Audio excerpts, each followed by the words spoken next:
Shalom Bapak Ibu. Seperti biasa mari menyapa, memberi salam, katakan damai sejahtera bagimu di kanan kiri muka belakang tempat duduk Bapak Ibu. Berbagi sukacita di hari Minggu, hari Tuhan ini.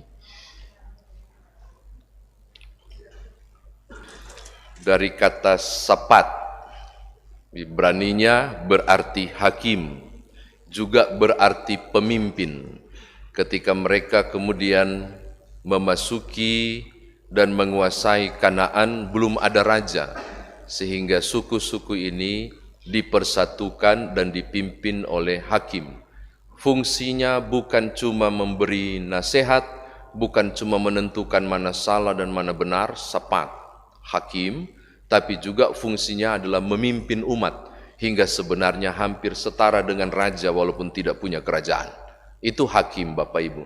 Nah, yang berikut mari tolong Bapak Ibu lihat ayat 1 bacaan kita. Sebenarnya ada yang aneh itu. Sesudah Yosua mati, orang Israel bertanya kepada Tuhan. Jadi sesudah Yosua mati.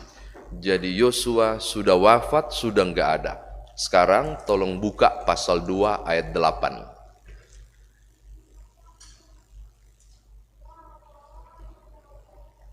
Dan Yosua bin Nun, hamba Tuhan itu mati pada umur 110 tahun. Lah, mati lagi. Jadi 2 kali mati Yosua. Kalau saudara baca acak ya, kesannya seperti itu. Sudah mati di awal, lalu kemudian ayat 6 sampai ayat yang ke-7 pasal 2, hidup lagi, lalu dibilang mati lagi. Ini kalau baca ini akan jadi kacau, kalau Bapak Ibu tidak membaca berdasarkan runtut. Perhatikan bahwa dalam Perjanjian Lama ada disebut dengan kitab-kitab sejarah. Salah satunya adalah Hakim-Hakim. Awalnya adalah Yosua dan berakhir di Rut. Maka saudara harus membaca seluruh kitab Yosua, baru masuk kitab Hakim-Hakim, baru Bapak Ibu mengerti, oh di pasal 1, ayat 1, bahkan sampai kemudian pasal 2, ayat 23, itu sebenarnya pengantarnya panjang. Pengantar menggambarkan isi seluruh kitab dan peristiwa latar belakang. Baru dia mulai dengan Otniel, si hakim itu. Saudara akan menemukan Samgar, lalu saudara menemukan Deborah, dan seterusnya. Jadi pasal 1 ayat 1, pasal 2 ayat 8 tidak bertentangan. Itu bagian dari menjelaskan awal peristiwa tentang kisah matinya Yosua dan bagaimana ketika Yosua sudah tidak ada, apa yang mesti dilakukan. Jadi mudah-mudahan ketika Bapak Ibu baca, oh kok salah-salah tulis ini Alkitab. Enggak, saudara harus membacanya dalam kacamata sejarah pada titik berangkat yang tepat. Ini yang pertama Bapak Ibu. Yang kedua, ketika Yosua sudah enggak ada, dan kemudian Kanaan sudah dikalahkan, pembagian suku, lokasi tiap suku juga sudah ditentukan, tidak berarti semua beres dan aman. Tetap ada letupan-letupan perjuangan, penduduk asli di situ. Penduduk asli itu Feris salah satu. Kalau Kanaan memang di situ. Contoh Bapak Ibu, waktu kita dijajah Belanda dulu, dikuasai sudah kan, tapi ada gerilyawan yang berjuang secara sporadis, kira-kira seperti itu. Walaupun Kanaan sudah temboknya sudah diruntuhkan dan sudah dikuasai, namun ketika pembagian wilayah, di wilayah-wilayah tertentu, suku Yehuda punya wilayah, suku Simeon punya wilayah, Ruben punya wilayah, ada perjuangan-perjuangan yang menentang kehadiran umat pada waktu itu. Nah, di situ mereka harus selesaikan. Peperangan masih berlanjut. Lalu ini menarik. Lalu sekarang siapa yang duluan mau berjuang? Siapa yang akan pimpin maju perjuangan itu? Suku mana yang akan bergerak menjadi simbol pergerakan kita menuntaskan orang-orang Kanaan dan orang-orang Feris ini? Dalam tanda tanya besar itu, mereka datang ke Tuhan. Tuhan, siapakah daripada kami yang harus lebih dahulu maju? Jadi si manajer, si pemimpin Yosua yang memanage kekuatan pasukan sudah nggak ada. Dan kekuatan pasukan masih begitu banyak dan siap tempur, tapi nggak ada yang ngatur. Maka mereka tanya ke Tuhan, Tuhan siapa yang duluan maju? Saya berharap saudara tangkap, sehebat apapun mereka berperang kemarin dengan pimpinan Yosua, dan mereka sudah kuasai segala sesuatu, tidak berarti mereka tidak butuh Tuhan. Pada bagian akhirnya juga mereka nengok ke atas dan katakan, Tuhan, dari suku mana yang maju? Seakan mau bilang begini kepada Bapak Ibu Saudara, Israel sekalipun yang sudah kelihatan menang, mereka bagaimanapun tetap membutuhkan tuntunan Allah. Ini hal yang pertama. Kedua. Yang ketiga Bapak Ibu, lalu tiba-tiba Tuhan nyaut dan bilang begini, suku yang duluan maju untuk memperjuangkan wilayah pembagian tanah yang sudah saya berikan, dimulai dari suku Yehuda. Bagi saya ini tidak umum. Mengapa? Dalam sistem patriarkal dan kesukuan, orang akan lebih cenderung untuk memulai dengan yang paling tua. Tapi Tuhan nggak bilang Ruben, tapi Tuhan bilang Yehuda. Ini menarik. Kok bisa Yehuda? Kan ada 12 anak Yakub, toh? Ruben, Simon, Lewi, Yehuda, Gad dan Naftali. Nah, kalau saya dulu hafalnya dengan cara menyanyi, Ruben, Simon, Lewi, Yehuda, dan Naftali, Gad, Aser, Isaskar, Sebulon, Yusuf, Benyamin. Ada refrennya, Dina, anak perempuan. Waktu di Manado, waktu sekolah minggu dulu. Dia nggak mulai dengan Ruben, dia mulai dengan Yehuda. Dan kalau saudara membaca kisah Yakub memberkati 12 anaknya, apa yang dia bilang? Yehuda menjadi besar dan menjadi pemimpin di antara semua. Oh, itu toh sebabnya. Kitab Hakim-Hakim ini sedang meruntut permulaan kisah perjalanan satu suku yang tersisa setelah peristiwa pembuangan ke depan ribuan tahun ke depan nanti, yaitu Yehuda yang kemudian jadi Yahudi. Menarik ya? Jadi udah dari awal nih dia yang lead semua yang lain.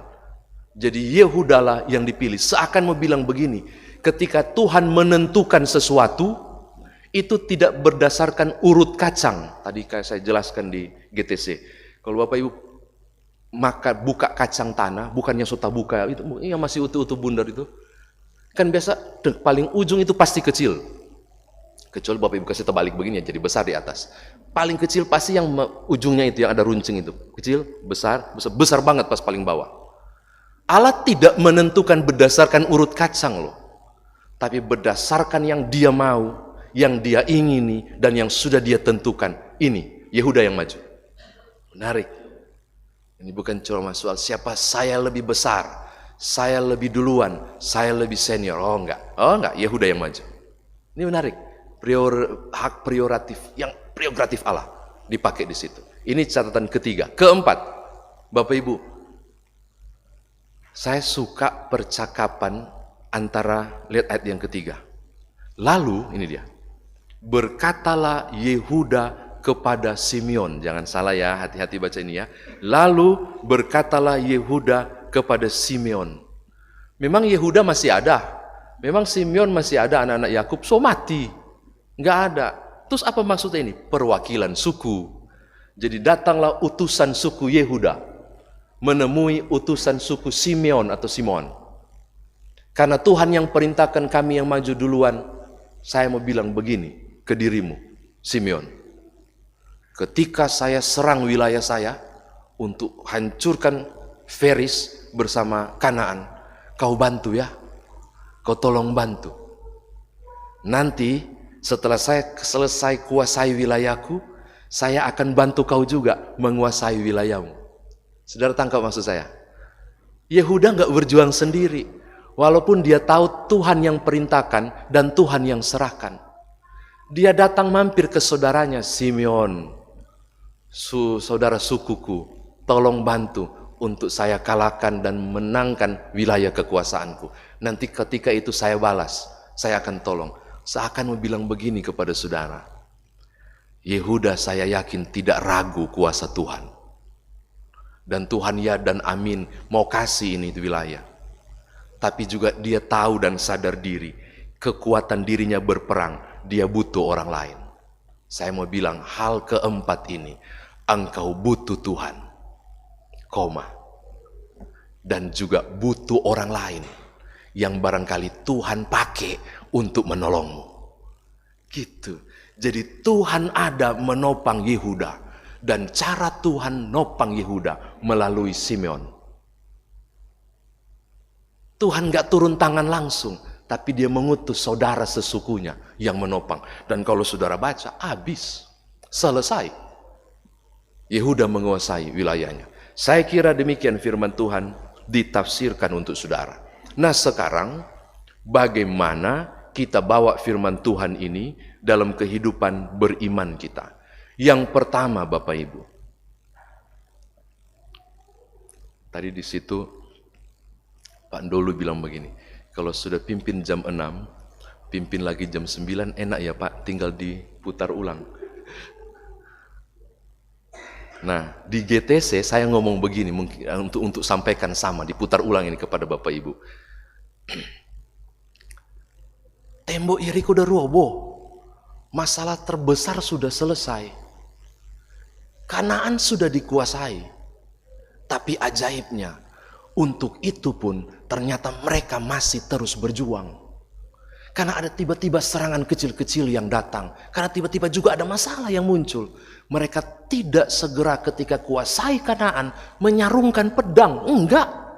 Ternyata pedang masih harus diangkat dan perjuangan masih ada. Saya mau bilang hal yang sama kepada saudara. Ketika engkau merasa sudah aman hidup rumah tanggamu, pekerjaan, masa depan dan apapun, beri tanda koma. Aku tetap siaga karena aku tidak tahu kapan nanti musuh menyerang. Merasa aman saudara, bukan berarti tidak ada masalah. Bisa saja tiba-tiba persoalan datang. Makanya pedang jangan disarungkan. Pedang yang dimaksudkan itu firman Allah, dengan keteguhan iman untuk menangkisnya. Saya mau katakan hal yang pertama ini sangat penting Bapak Ibu. Banyak orang mudah jatuh dari pohon karena angin sepoi-sepoi yang kasih tiup lalu mengantuk. Lalu kita pikir pesadap, so tidak ada masalah. Lalu kita lepaskan pegangan, jatuh, tampias, mati. Saya mau katakan hal pertama ini penting. Acap kali ketika tidak ada masalah lagi, rasanya sudah selesai, iman kita lengah. Kita berpikir peperangan sudah selesai. Belum tentu. Belum tentu. Kita perlu waspada dalam perjuangan kehidupan ini di berbagai aspek apapun. Amin. Mesti Bapak Ibu, orang Kristen tidak boleh goyah. Selalu ada upaya pihak yang jahat untuk menjatuhkan saudara dan saya. Ada saja caranya, kita nggak tahu. Banyak Filistin dan Feris yang lain yang masih hadir. Dan perjuangan ini belum selesai. Ini yang pertama. Yang kedua, saudara butuh Tuhan. Bapak, Ibu, dan saya butuh Tuhan. Jangan pernah mau berjuang sendiri. Nengadah ke atas dan tanya, langkah selanjutnya apa Tuhan? Kita butuh melibatkan Allah. Yakobus dengan tegas kan bilang begini, jika ada seseorang yang pergi ke kota Anu dan mengatakan ia akan berbuat ini dan itu, tapi dia nggak excuse ke Tuhan, lalu kemudian dia gagal dan kemudian dia tidak dapat hari esok, maka sia-sialah. Saya mau katakan ini juga yang kedua. Apapun langkah strategis apapun yang Bapak Ibu buat untuk masa depan anak-anak, persiapkan dia punya pekerjaan, lanjutan dia punya pendidikan dan sekolah apapun, atau berbagai langkah-langkah strategis untuk usaha bisnis Bapak Ibu Saudara, jangan pernah melupakan kehadiran Allah. Tuhan tolong dilibatkan. Kenapa tidak tikang lutut dulu baru mengambil langkah strategis? Jangan sudah terlanjur langkah strategis baru gagal, baru tanya Tuhan, kenapa Tuhan gagal?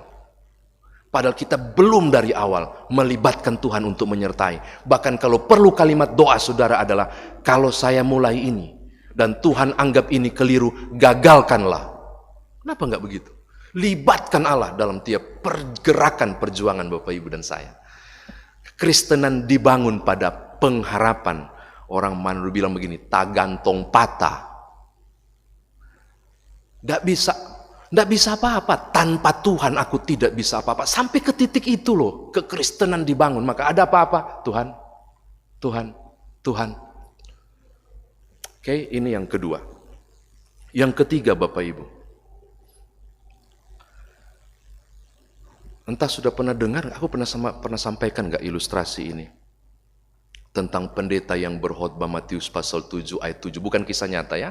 Bukan juga kisah pendeta Nyoman Jepun, kasihan, bukan. Matius 7 ayat 7. Mintalah maka akan diberikan. Carilah maka akan mendapat. Ketoklah maka pintu akan dibukakan. Dia khotbah. Itu musim penghujan. Dan itu gereja, kasihan, rawan banjir. Dia mulai khotbah itu, hujan itu sudah dari pagi. Makin lama makin hujan, makin lebat. Dan betul, jebol pertahanan air di bagian atas. Jadi ketika dia lagi berkhotbah, Bapak Ibu Saudara jangan khawatir, apapun yang saudara minta pasti Tuhan beri. Pokoknya saudara cari pasti mendapat. Ketok pintu pasti dibukakan. Air mulai datang. Beberapa sandal mulai mengapung masuk gereja. Jemaat sudah mulai gelisah, kapan ini pendeta amin? Dan betul pas dia amin, sudah tinggi berhamburan, orang mulai menyelamatkan diri, Bapak Ibu. Lalu pendeta bilang dari mic, Bapak Ibu silakan pergi, selamatkan, tidak usah pedulikan saya.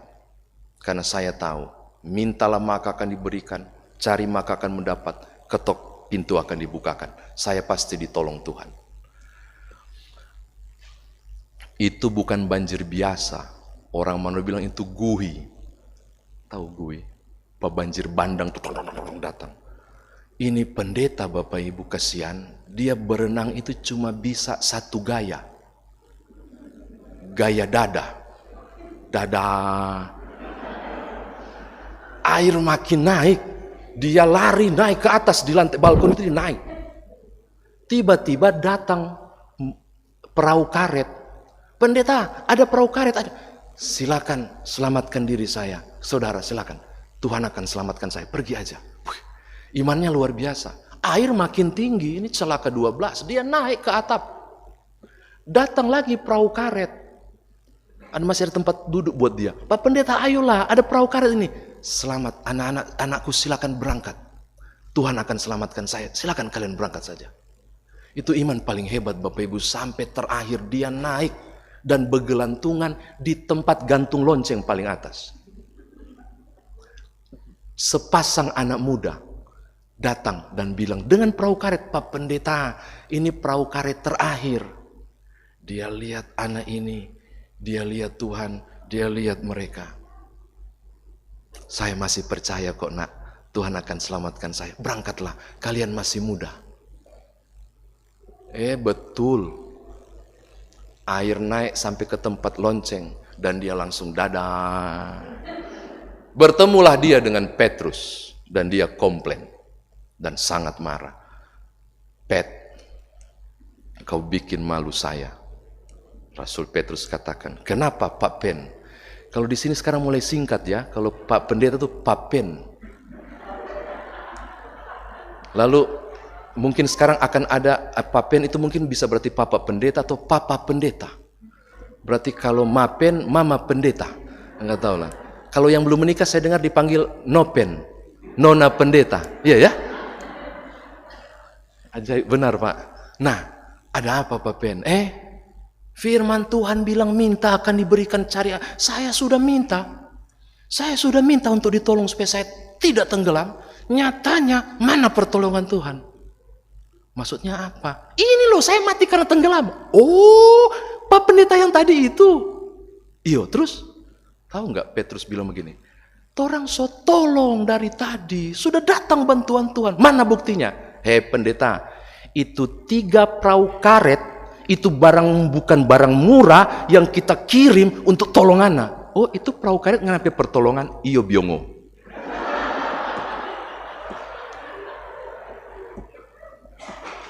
Ini bukan kisah nyata ya, tapi berapa banyak orang yang berharap pertolongan Tuhan sifatnya adikodrati.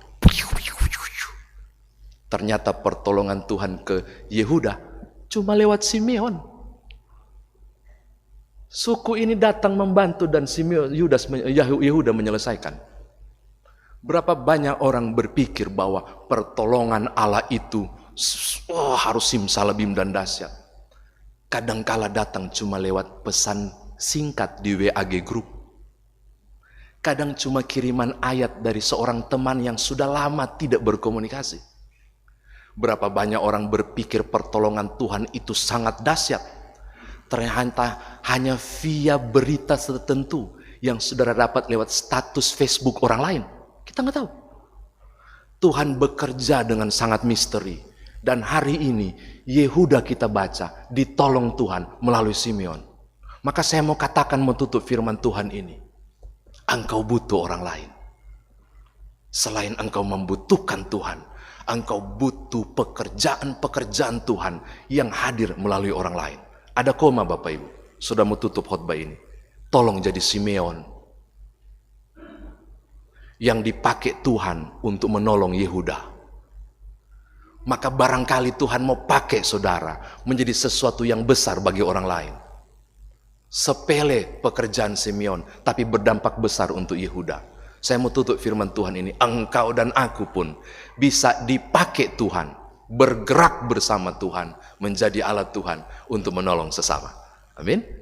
Gitu. Tuhan berkati Bapak Ibu. Selamat menjadi pribadi-pribadi yang berkarya bagi kemuliaan Tuhan, yang mengharapkan kehadiran Allah dan menemui Allah melalui pertolongan orang lain. Haleluya. Amin.